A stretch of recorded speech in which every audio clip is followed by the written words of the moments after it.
Ayan, hello po. Magandang umaga. Magandang gabi, no? Nasang panig tayo ng mundo, ayan.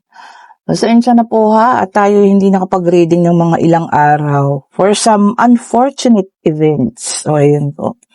Mga hindi inaasahang pangyayari, no? Siguro one of these days, maaring maikwento ko sa inyo kung anong mga pangyayari iyon. Pero hindi pa po sa ngayon, ha?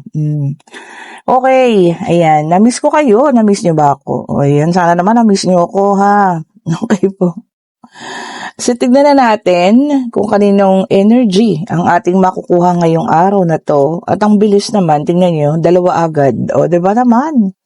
Nagmamadali ang ating mga baraha pagkat sabi nga ilang araw daw tayong walang reading. Pasensya na po ha. Ay nako, hindi po pa kasi pwedeng ikwento sa inyo kung anong nangyari. Pero, maaaring ikagulat po ninyo. Ayan. O, ayan. So, meron din tayong Wheel of Fortune. Ayan. And we also have the Star. Okay po. So, ayan ha. Tignan natin pa ang susunod na pangalawang deck. Layer pala. And meron tayo ditong the Lovers. Okay po. And we have the Strength. Okay. Dalawa na lang ang ating kulang. Ayan po, sa gustong magpa-schedule tomorrow ha, for a private reading, mag-chat po kayo ngayon ha. Ayan, may mga slot pa tayong bakante dyan. And we also have the 8 of Wands. Ayan, para po ko kayo, schedule. Oh, di ba? Meron na kasi tayong mga umaga hanggang hapon at meron din iba sa gabi, no? Pero hindi naman sila ganun kapuno. Ayan. Baka lang naman po gusto ninyo. Ayan po, ha? And we also have the Queen of Pentacles. Okay, so kompleto na tayo rito. Okay, so nakita natin dito, no? May taong umalis. Ang napakaano pa nga nito, no? Pwede kayong the Lovers. The Lovers means kayo po ay anong tawag dyan? Soulmate, no? Pero, alam mo yun, umalis siya, ayan. At, naiwan kayo, no? Queen of Pentacles, ayan. Pero, ang nakikita ko dito, nakakaloka lang itong person ninyo, is, baka ngayon, ginagalit kayo, iniinis kayo, yung tipo bang nagpapapansin po. Ayun ha. Kasi, talagang hindi niya kayo din, kayang, ayan, talikuran, The strength is there. So, kumbaga yung strength mo, nandoon sa kanya, ha? O yung strength niya ay nandiyan sa'yo. Baliktad naman. Kumbaga, hindi ikaw makagalaw kung wala ka sa tabi niya. Kumbaga, ikaw yung lakas niya. So, ngayon, maaaring nagkaroon yun ng realization. Kaya ito ngayon po, para yung papansin sa inyo. Talagang, alam nyo yun, yung attention niya, talagang nandoon sa inyo, no? Ibig ko sabihin, yung attention mo, kukunin niya. Gusto niya yung attention mo. Kaso ngayon kasi medyo marami kang ginagawa. Ayan ha. Queen of Pentacles is doing something. Pwedeng ito sa pangkabuhayan showcase mo yan ha. Or sa, alam mo yan, meron kang inaayos para sa pag-ayos din ng buhay mo, no? So, yun ay kinagagalit niya. Kasi kahit anong pagpapapansin niya sa'yo, parang wala ka nang pakialam. No? So, yun po, may movement. Dahil nandito ang ating 8 of Wands. So, there will be a movement, Pwedeng siya po, pupuntahan ka na niya or kung ano man, lalapitan ka na niya. Pero yun po, sa ngayon kasi parang walang nangyayari doon sa pagpapapansin niya sa'yo. O, diba? So, kung meron ka nakikita dyan na sa'yo, no? Or minsan iniinis-inis ka pa, yun po, gusto niya kasing kunin yung attention mo. Pero hindi niya naman, hindi niya naman pinapansin, Kasi busy nga kayo, Meron kayong uukulan ng pansin ngayon. So, iba-iba, no? Pwedeng financial, pwedeng sa sarili mo. So, hindi siya yung nasa top priority list mo. Nasa list man siya, pero hindi siya yung top. Ang top ngayon yung sarili mo. Meron ka pong inaasikaso, no? O ano man yan.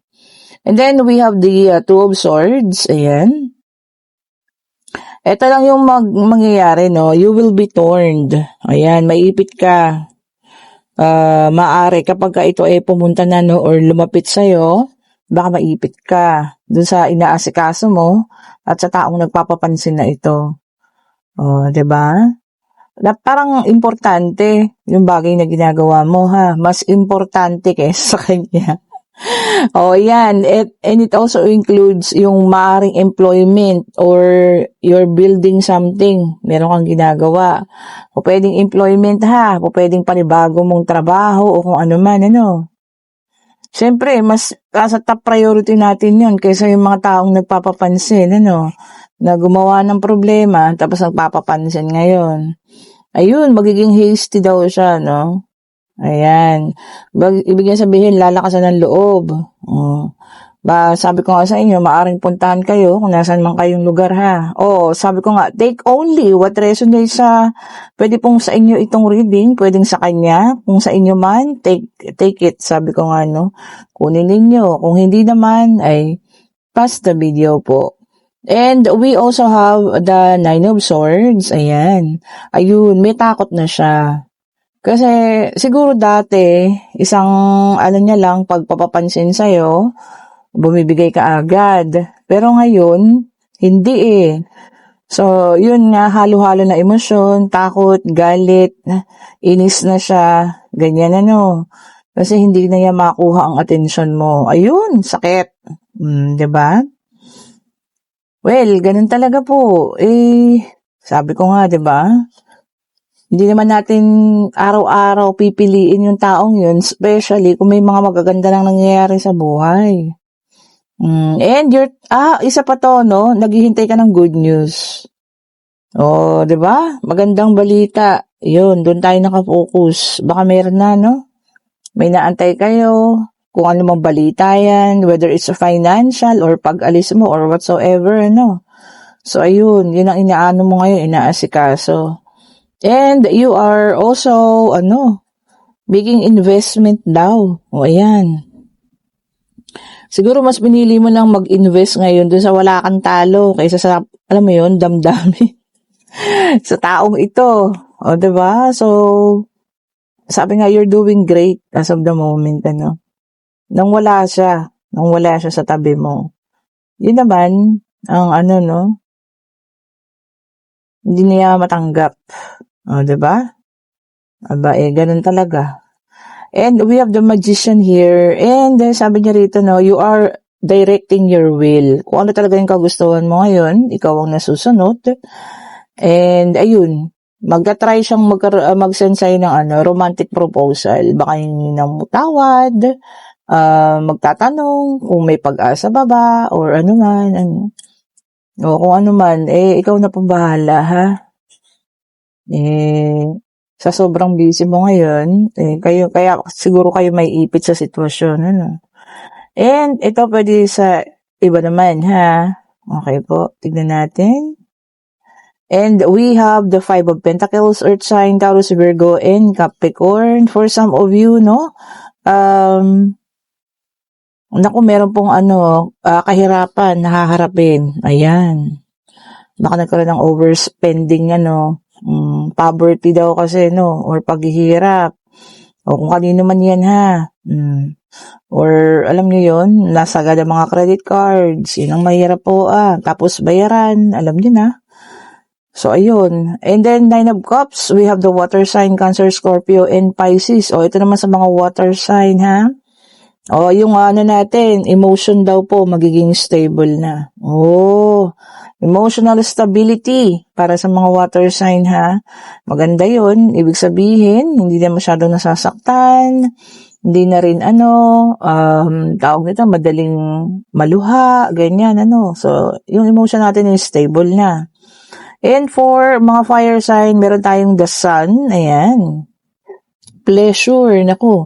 Siguro kasi magwi-weekend na. So, maaaring bigyan ninyo ang sarili nyo ng pahinga. Ayan, ha. Mga magpapamassage dyan. O, diba? Pahilot. O kung ano man, Yan ang mga simple pleasure natin sa buhay na nakakapagpa-relax. Diba? Nakakapagpatanggal ng ating pagod. O kung ano man, diba? Pamamasyal. O, diba? simpleng pagkain sa labas kasama ang family. Isa yan, di ba? Sa masasayang mga pleasure na natatanggap natin. Hindi naman yan, tawag dito, pagwawaldas or anything. Lalo na kung minsanan lang, o, diba? And we have the Six of Cups. Water sign ulit ito. Ayan, na merong mga nakakaalala sa inyo ng mga childhood memories o mga memory lane. Bakit kaya? Baka meron kayo nakikitang isang lugar na particular kayo or gamit na meron kayo ng kabataan ninyo, no? Tapos biglang out of the blue, nag-snap sa inyo yung memories. O, di ba? And eto na ang ating air sign, Gemini, Libra, and Aquarius. So, lumabas po lahat ng zodiac sign, ha? We have the Eight of Swords in reverse. Ayan. Naku po. Yung iba sa inyo nagkakaroon ng negative thoughts. May pumapasok daw na negativity sa pag-iisip. Alisin yan, ha? Hindi po makakabuti. So, maging positibo lang tayo palagi. At, yun, di ba? Magpasalamat. Pasalamat sa Diyos para sa lahat ng mga natatanggap natin, di ba? Every day. Yung pagbulat pa lang ng mata, di ba? Napaka-positive na nun. Ibig sabihin na buhay ka, gising ka. O, di ba po? And we have the Fool. Ayan. Sabi niya rito, no? Possibilities. O, ayan ha. May maaaring mga posibilidad na mangyayari. O, kung ano man yung mga bagay na yun, sana mga positive din naman. Kung ano yung mga posibilidad. Or kung may naiisip kayo, no, na baka mangyari ito, ha. Biglang, oo nga.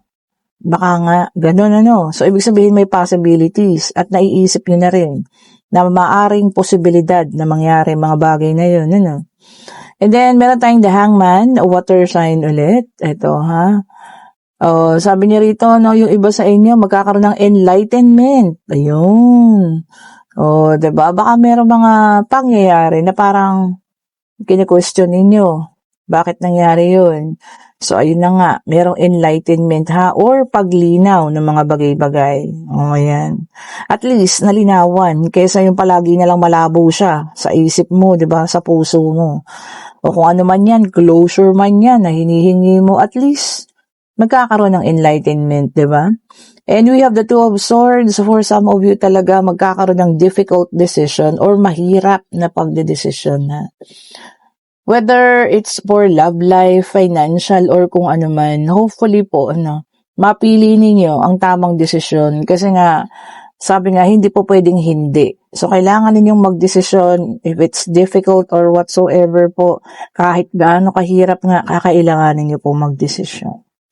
Okay, and kung kayo yung nasa situational reading, na alam niyo yan, nagpapapansin or inaagaw ng taong ito, ang pansin mo, kayo pa rin naman na magdedesisyon kung kayo papaapekto, ha.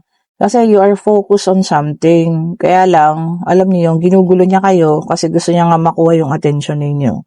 Kayo pa rin po. It's your own free will, your decision, ha. Siyempre, titignan natin, makakabuti pa ba? O, diba? Yung mga bagay-bagay, makakabuti pa ba siya or kung ano man, So, yun pa rin po, kailangan nating malaman yun at tignan, ha. And pwede na magtanong, ayan, pag-ibig pangyayari, financial, o kung ano man, ha. Kayo po ay magtanong na. Ayan, Divine Universe, ibigay mo po ang kasagutan sa kanilang katanungan. Ayun na. Di ba napakabilis? So, tignan natin. And sa ngayon po ay no pa ang sagot. And meron tayong the moon. So, sabi rito, takot. Ayan. For some of you, may takot, hindi natin alam kung anong takot yan. Malawak ang salitang takot. O pwedeng literal na takot. O pwedeng mayroong takot na baka mangyari ang isang bagay o kung ano man po yan, ha. Ipagpasadyos natin sa lahat, di ba? Siya lang naman po ang talagang makakaalam kung ano man ang mga bagay o kung magaganap man ang mga bagay na yun, Tanging ang Panginoong Diyos lang. At saka magdasal para mawala ang takot na yan. And sa ngayon po ay no pa ang sagot. At meron tayong number 1 and 18. Okay po, ayan. Kung nagugustuhan ating reading pa, like pa, share, subscribe, and hit the notification bell para lagi kayong updated sa mga bagong videos na nirelease natin. And sa lahat pong gustong mag-order ng ating mga bracelet, ayan ha, ang gaganda, Ayan, mag-order na po kayo ha. Oh, ayan. Ito ang aking ano to eh. Ang tawag dito? Amethyst. Siyempre, ang ating citrine. Ang ating carnelian. Green aventurine. At ang ating, ano nga tong pink? Tingnan nyo, nakalimutan ko na. Basta puro sa Love Life po itong tatlong to ha. Ayan, para sa Love Life. Ayan. And, syempre, meron pa tayo dito. Nakalagay dito sa ating pineapple. Kanin lang natin, ha? Ayan. Marami kayo pagpipilian. Marami pa pong paparating, ha? Ayan. And, we also have the black rose tourmaline. Ayan. And, ang ating power combination. Ito, puro original ang nakalagay dito, ha? Meron tayong original citrine. Meron tayong original na tiger eye. At syempre, yung ating original jade. Ayan po, ha. And we also have lapis lazuli. Ayan. Ang crystal of all wishes. And ito yung big version ng ating tiger eye. O, diba? Ang ganda. Okay, no? Kung gusto nyo po, mag-chat na kayo sa akin. Ayan. And kung gusto nyo rin ng evil eye na singsing at bracelet, meron pa rin tayong mga set dyan. Ayan po. At lahat pong may freebies, ha. May freebies kayong Corina. O, yan ha. Corina. Ayan. Ang ganda ng bago kong design ngayon. Hindi ko pa mailabas na katabi. Pero ang ganda po ng bagong design. Tama-tama para sa Chinese New Year. Ang ganda ng design niya. Okay po. Thank you so much for watching. Salamat sa mga bagong subscribers, sa mga datihan, sa mga bumabalik, Ayan, konting-konti na lang. Malapit na tayong mag 20,000. Ayan, abangan ninyo ang ating paraffle, Siguro maisasabay ko yan sa ating, birthday raffle. Oh, thank you so much po ulit, ha. Have a great morning. Ayan, today is Thursday, 22 ng January. Okay po, 2026. Bye-bye po sa inyong lahat.